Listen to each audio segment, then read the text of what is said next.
Alrighty, hello, good evening, folks. I think you can see me now. So, how you doing?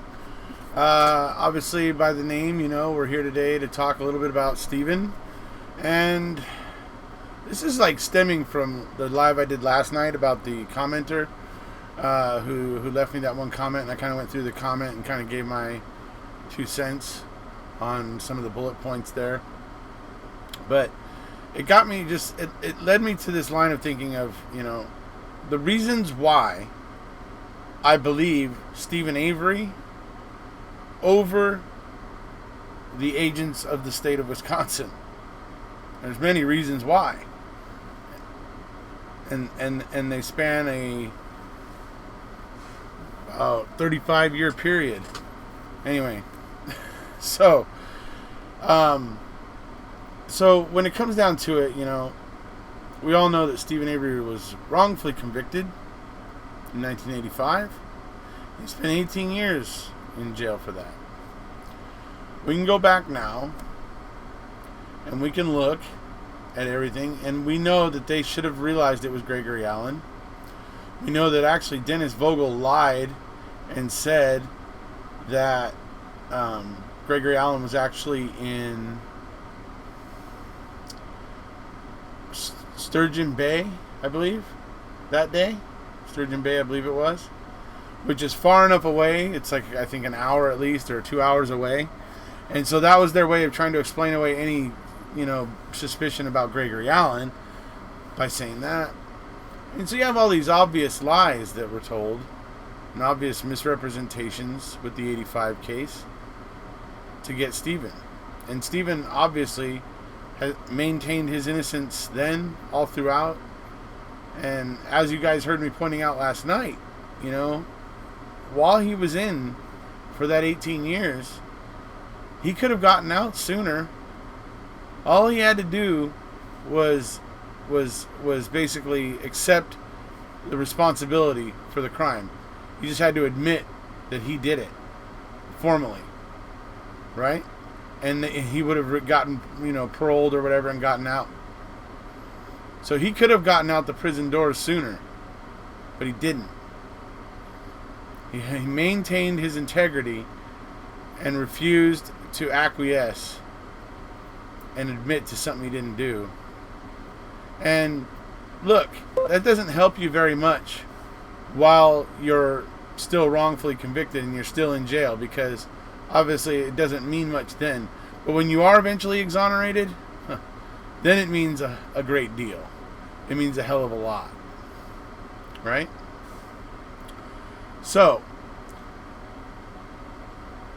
you have the fact that he obviously could have gotten out sooner but didn't, stuck to his guns, maintained his integrity, and then eventually was exonerated. And we get to see all the shady doings, all the things that were done. It's like Stephen Avery says, poor people lose, right? Poor people lose all the time. Happy Memorial Day weekend, everybody, by the way. I've been working on my car today, so it's been fun for me. But anyway. So, it's like I was saying, Stephen has maintained his integrity and has been proven to tell the truth. And like I say, for 18 years, that's like trial by fire right there. That's trial by fire. He is in the worst situation possible, but he is still maintaining and holding on to the truth, no matter what carrot is dangled in front of him. That's integrity. That's the definition of integrity. Literally, that is the definition of it. Absolutely, Suzanne. So, hi Mary, hi Lynette, hi Mary Lee, hello Mandy Coat. So you have that, and then let's analyze 1985 a little bit more. Just so everybody knows, this is going to be a quick one tonight, maybe another 30-minute one, just so you guys know. But so let's analyze a little bit more about 1985, right? There's so much there that's telling and shows a culture of corruption. Okay? So, you have the fact that they pin this crime on Stephen, even though they have ample reason to believe it was Gregory Allen. They still continue to pin it on Stephen. Stephen provides receipts from driving with his family to Green Bay, leaving a very tiny window, tiny window, for Stephen to have supposedly pulled this rape and attempted murder off with Penny Burnson, right? Even in light of that, they still stick to their guns and they go after Stephen. It's all about Stephen, getting Stephen. It shows a one-mindedness. The truth doesn't matter.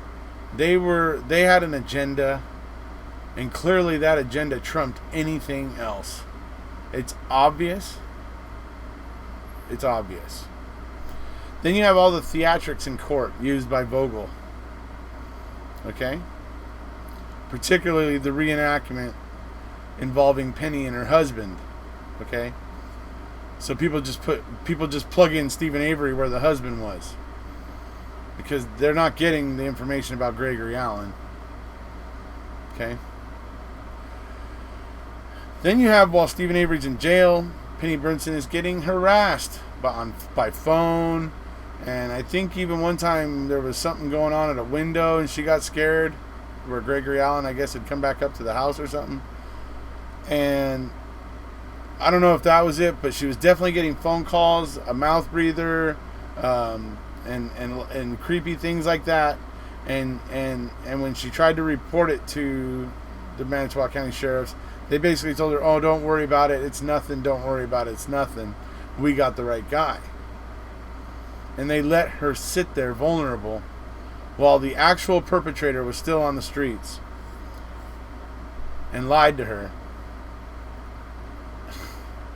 This shows you, this shows me anyway, the quality of the character of law enforcement there in Manitowoc.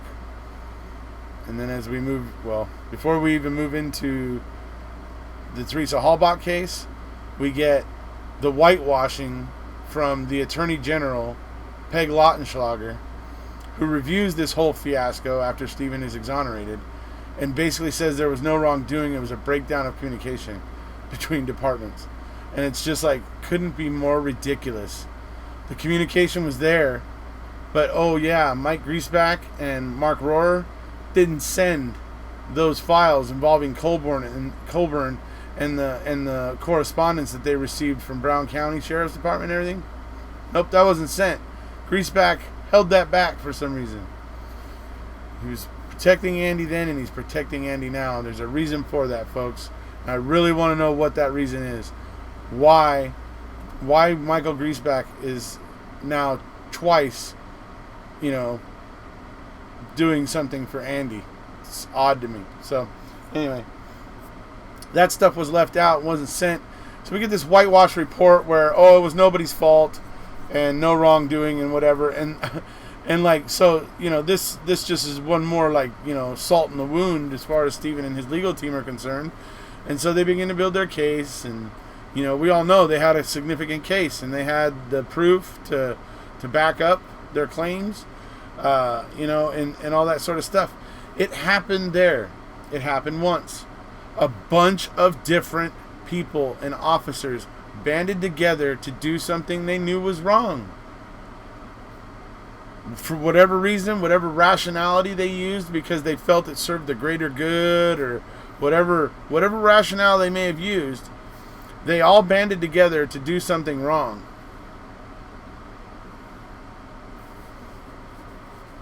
And they knew it was wrong.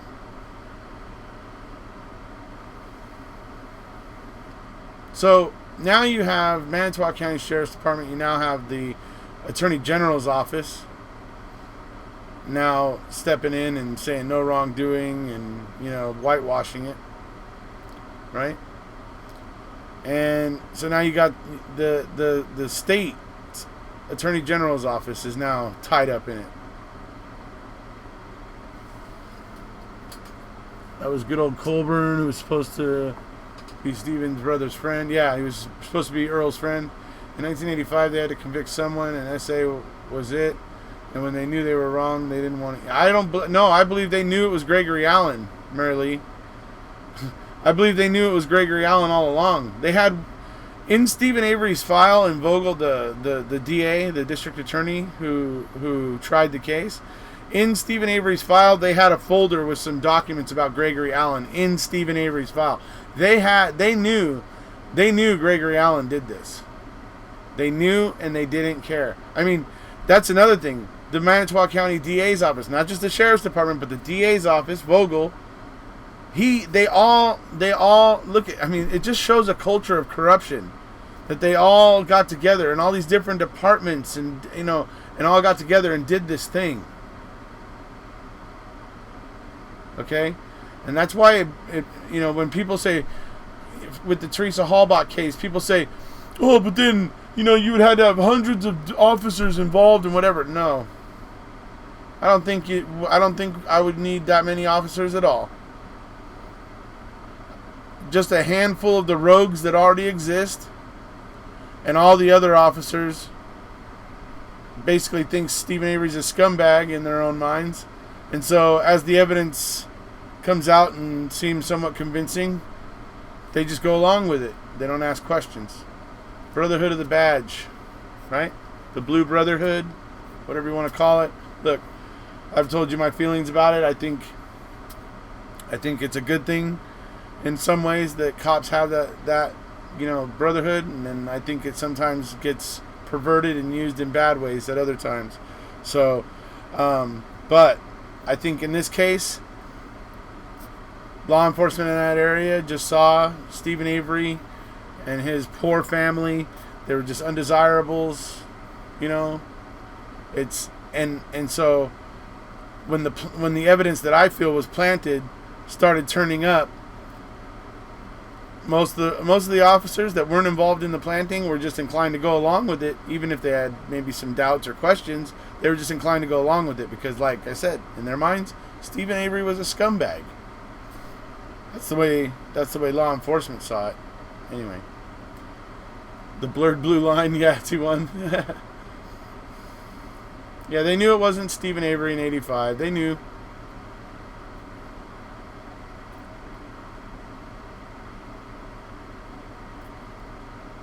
Yes, they did all the mysterious and smart things they're accusing Stephen of.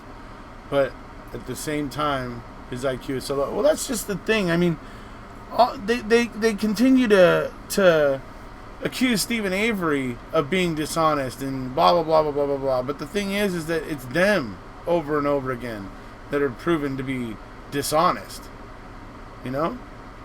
I mean, so that's 85 right there. That's like all the things going on. Oh, wait. And let us not forget the big old cherry on top of that crap Sunday from 85 is that even now, to this day, most of the officers involved in that, particularly Sheriff Peterson, and there may be one other, but Peterson said it on Dr. Phil that, and he said it in a hearing, in a court hearing, that he's not convinced that Stephen Avery is innocent of raping and almost murdering Penny Brinson. He claims he has doubts to this day, even though it's proven. He's still clinging to that sliver. You know what I mean? It's just... So that's like the big cherry on top of 1985. I said from day one that it's fishy that they threw him in jail the second time, yet the evidence I've seen just isn't right. It isn't. I mean, it's just not. It's unconvincing. It's odd in ways that make you wonder, why is it odd in this way? And then you have the games that the state is playing with the evidence, holding things back, then giving them over, and then just looking at the way that the state is doing things and the way they're conducting themselves, there's something not right. There's something not right. Definitely not right. Yeah, so, all right. Okay, so then we move into, the Teresa Halbach case, right? He also said it would be easier to kill Stephen Avery than to have framed him. He did say that. I don't agree with that, by the way. If Stephen Avery would have turned up dead after being on TV, being the kind of, little rising star and poster boy for wrongful convictions, if he had turned up murdered, I highly disagree with Peterson's statement on that, personally. I think he just said it in the hopes that people would believe it. But it's DNA evidence, so, yeah.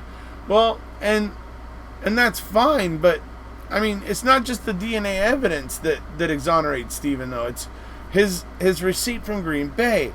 The fact that the victim says that the attacker wore underwear when we find out that in 1985 Stephen did not own a pair of underwear. Think what you like of it. It's low class, whatever you want to think of it, but he didn't own underwear. These are all things that suggest that they had the wrong guy. And then if you look at Gregory Allen, he does all the things that were said fit him. Right? So, family would have still received a settlement from the civil suit if they killed him, correct? Yeah, I would think. Most likely, yeah. I'm a Leo and would never frame anyone. Although I do believe in the case of THK, certain parties believed he did it and fabricated some evidence. Well, Sean, that I think you may be absolutely correct. It's like I've said all along. I think there's a handful of guys who knew how to pretty slickly plant some things. Well, maybe not so slickly. Because, I mean, good grief. Look at the whole cabinet thing. Look at, anyway. The double parking of the RAV4 on a ridge and covered it with stuff so it stuck out like a sore thumb, claiming it was hidden. Anyway. But I agree with you that a handful of people probably set things in place, and that most of the rest of everybody else was just inclined to go along with it. Not that they were necessarily evil or bad or anything like that, but I think they would have just had an inclination to just go along with it. And I don't know, hopefully I've explained that well enough, but I do agree with you, Sean.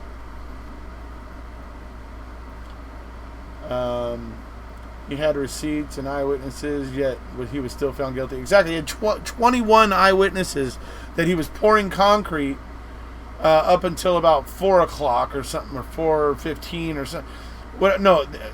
Something like up until 3:30. Then him and Barb went somewhere and got stuck in a quarry or something and had to get out and whatever. He got back around like 4:30 or something. And then he has the receipt of being in Green Bay at like 5:13. Okay? Where him and his family. So he had to drive from dropping Barb off, go get his family, get them packed, the kids all toddlers and that sort of stuff, get them packed into the car and all that stuff, drive to Green Bay to get the like McDonald's receipt and the whatever that they got from when they went to Green Bay. So it's like there's this tiny little window where they expected Stephen to pull all this off, and it just doesn't work.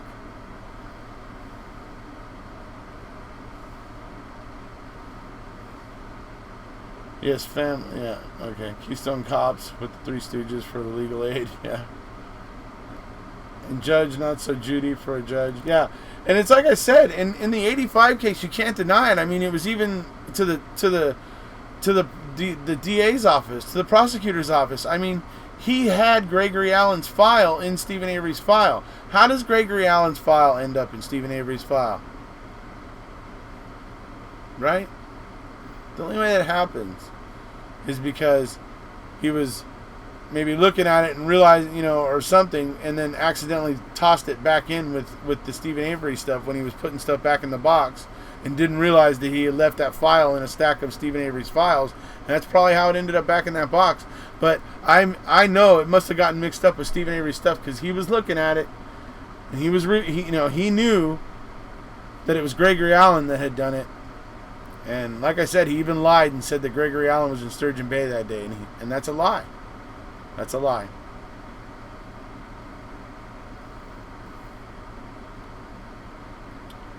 But law enforcement said if he traveled at 150 miles an hour, he could, yeah. Right. I agree that some Leos would have been easily convinced that Stephen was trying to make this look like they were framing him. It was a running joke, it seems, for KK during interviews. That's true, right? And think about the way that the way that King Kratz tried to discredit the filmmakers after MAM1 came out, where he started talking about vials of sweat and sweat DNA. And he knows that there's no such thing as sweat DNA. But he says it anyway because he likes to make things look ridiculous. That's his way. And that was what he was trying to do. But he was being dishonest in the process. So that's the way Ken Kratz operates. That's the way all the agents of the state in this operate, which is bothersome to me. And when it comes to Fassbender and Wiegert, I believe that they're both in on it. And the reason why is because how else could you have the stomach? How else could you fix your mind to be able to do what they did to Brendan Dassey and feed him all the information to fill out their narrative and to have like no conscience about it? They have to be in on it. They have to have some motivation to make them want to do that, in my opinion. Yeah, because truly, Brendan Dassey to me is just another big, huge lightning rod of proof of the fact that the state was playing games, and the evidence in this case can't be trusted, and it's just ridiculous. They took that 16-year-old kid and fed him all the facts. I mean, I love it that recently a professor from Wisconsin Law, from the University of Wisconsin Law School, got together with a speech-language pathologist, and they did what they called an under-the-hood analysis of the Brendan Dassey confession, March 1st confession. And it's just very interesting the way they break things down, the way that they break down the tactics that Fassbender and Wiegert were using, and showing how they were particularly unfair to a kid like Brendan with his diagnosed limitations, right? So that was a very interesting paper. Loved that there was a law professor from the University of Wisconsin School of Law involved in it. That was awesome. So, hey, Catnip. Yeah, they loved Brendan because they just feed him everything. And then they were able to have that big news conference. Once they had the news conference, they could all take a little bit of a deep breath and go and relax a little. Because now they knew that they had public opinion in their favor. But before that, I think they were filling their Pampers. And I think that's why they went after Brendan. See, to me, it's logic. Cause and effect. Cause and effect. Cause and effect. These things happened because they were desperate. And as they got more and more desperate, they upped the ante more and more until they ruined the life of a 16-year-old kid to get what they wanted.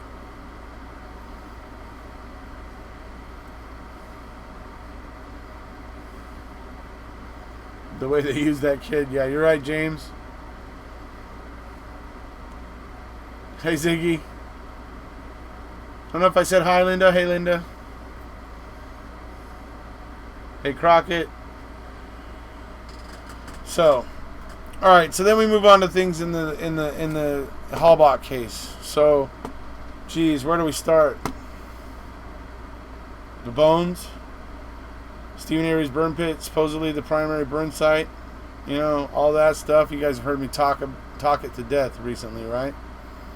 The fact that the state gave those bones back, hid the ledgers and the reports that they generated in the process, and didn't hand those over, and never told Stephen or his counsel about the fact that they were doing it, which is violation of statute, and they proceeded to hide everything they had done so that they wouldn't be found, so that it wouldn't be found out, and therefore it would never be raised as an issue. But now it's been found out. So you got all these things, everything that they're doing dishonestly, the way they held back the CD, the way they held back the information back in 2007 until literally 3 weeks before Denny's due. But then you have the way that they handed over the CD now here in 2017, right after Judge Sukowicz denies the motion for post-conviction relief, which you're supposed to bring everything under one motion, something that the state has continually talked about, especially when they were arguing about the fact because the CD got remanded. They were talking about how it's all supposed to be brought under one motion or whatever, the 97-406, and so they should be procedurally barred, right? Right. So there's all this dishonesty that you can see with the state, with the CD, with the Dassey computer information, all that sort of stuff. It's there. You got what happens with Colburn in the key, and Lincoln Colburn in the key,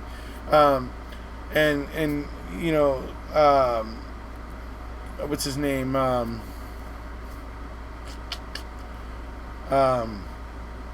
Alien boy. I can't believe I can't remember his name right now. Anyway, his statement that it's more plausible that aliens planted the key rather than two guys who had been deposed in Stephen Avery's civil suit. I mean, it's just on and on and on. Kucharski, that's his name. And honestly, getting back to the statement from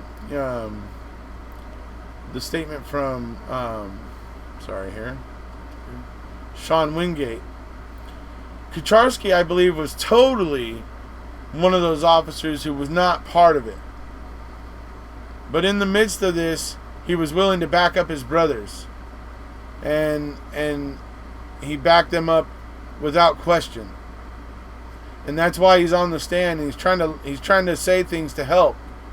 But, he ends up saying things that end up being problematic, and they have to correct him and strike the record and all these things, right? Anyway. But he's meaning well because he wants to help out his brothers. He's like, for me, the perfect proof of that happening in this case. Because I certainly don't believe he planted anything. Kucharski he was not anybody there planting anything. But he was reacting to this questionable evidence, and he believed in it. And I don't believe he questioned it very much. And I believe that's just what happened mostly across the board in this. It was just easy to hate Stephen Avery. For law enforcement officers, it was easy to hate him. He has a colorful past. And the type of colorful past that law enforcement officers, because of the job they have to do and the people they have to deal with on a daily basis, it naturally causes them to have a negative attitude towards certain types of people, so.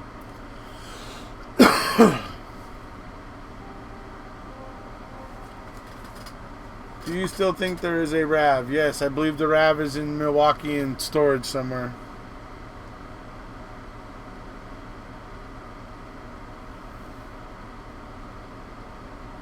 So, then let's talk about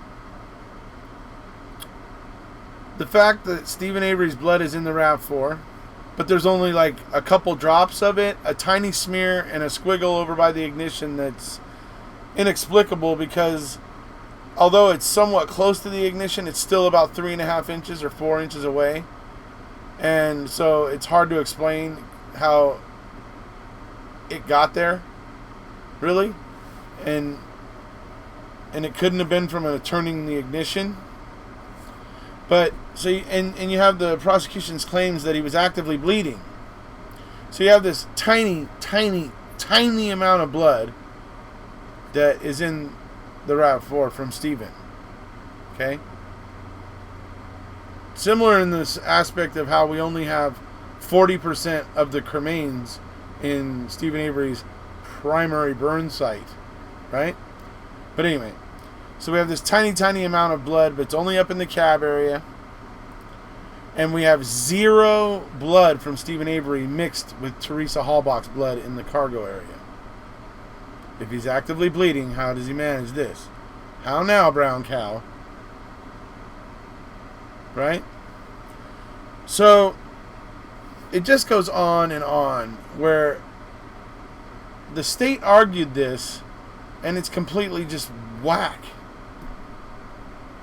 How could he have been actively bleeding and there's none of his blood mixed up with Teresa's in the cargo area? If he is the one, or even if it's him and Brendan, it's still him and Brendan. So how is his blood not getting in the cargo area while they're loading her into the back of the RAV4? For no reason. Anyway.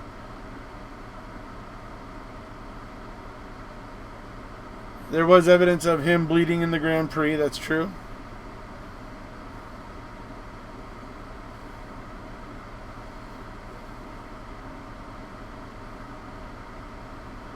So, then, let's see. What else do we got with the Teresa Halbach case?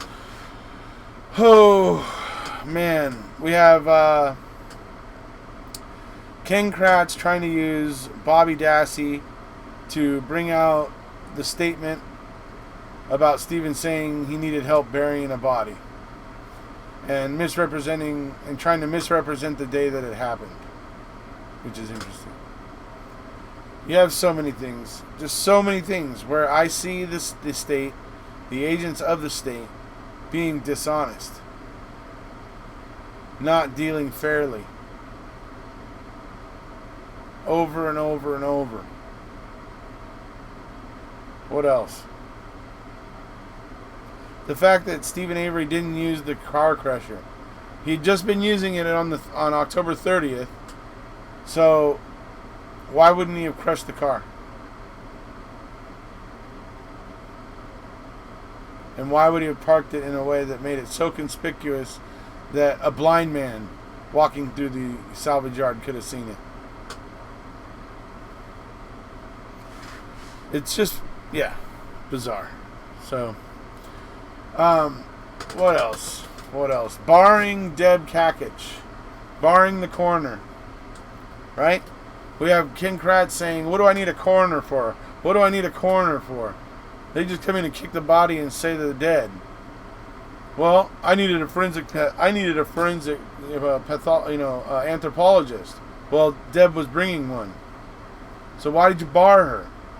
See, so many statements from the state and so many of their actions can be proven to be disingenuous or just corrupt. Just corrupt.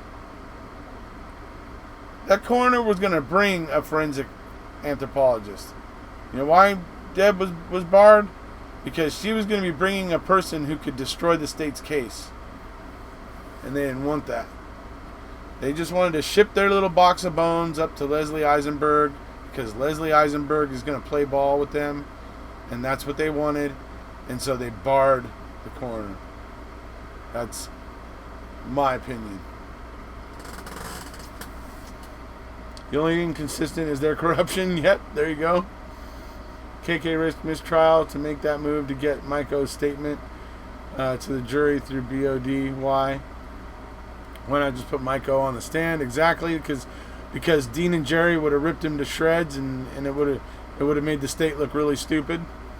Yes, if Stephen was so smart and cleaned all DNA, but his and Jody, then why wouldn't he crush a car, right? Corner bar is like Willis not seeing the relevance of who accessed Teresa's phone and deleted 2 voicemails. Absolutely, that's another thing. Nobody seems to care about the apparent relevance of somebody deleting voicemails from Teresa's voicemail. The fact that no agent of the state, not Judge Willis, not anybody, saw that was something that needed to be. I actually think it was looked into because I think Kratz knew looks on his face when Judge Willis is asking him, does the state know who did this or whatever, like the fear in his eyes where he's just like, well, if we had known, Judge, that that their narrative of defense was going to be that Teresa was alive, we could have looked into that, and we still can, Judge, or whatever. And so it goes back and forth where Jerry's like, you don't have to believe she was alive, and on it goes, right? It's just like, and then you just see that Judge Willis just gets in line with it right away. Boom. Another agent of the state just not giving a crap about something that's very obviously out of place and wrong. Okay? Why? All right, folks. I'm going to have to go ahead and call it. Thank you, everybody, for being here, showing up, and listening to me talk a little bit about this. Stephen has shown a lot of integrity, folks. Now, say what you want about Stephen. I mean, hey, look, he has had a colorful past. He's not exactly a Boy Scout, but I don't think Stephen's a killer. I don't think it's in him. And as far as the who do I believe? Well, I believe somebody who I've seen consistently tell the truth, and I don't believe people who I have consistently seen be dishonest, disingenuous, or just straight up corrupt. And I don't believe people like that. And that's just kind of the way I am. Hashtag legal stain. Love it, Linda.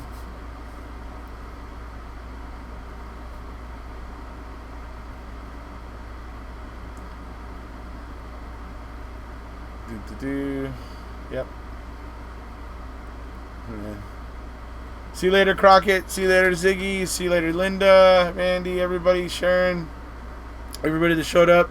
Thank you for being here. We'll see you guys next time. Maybe tomorrow, since tomorrow's a holiday. Happy Labor Day weekend, everybody. Get out there and have some good barbecue and have a good time. So let's hope I'll see you guys all tomorrow. And everybody have a safe holiday. We'll see ya.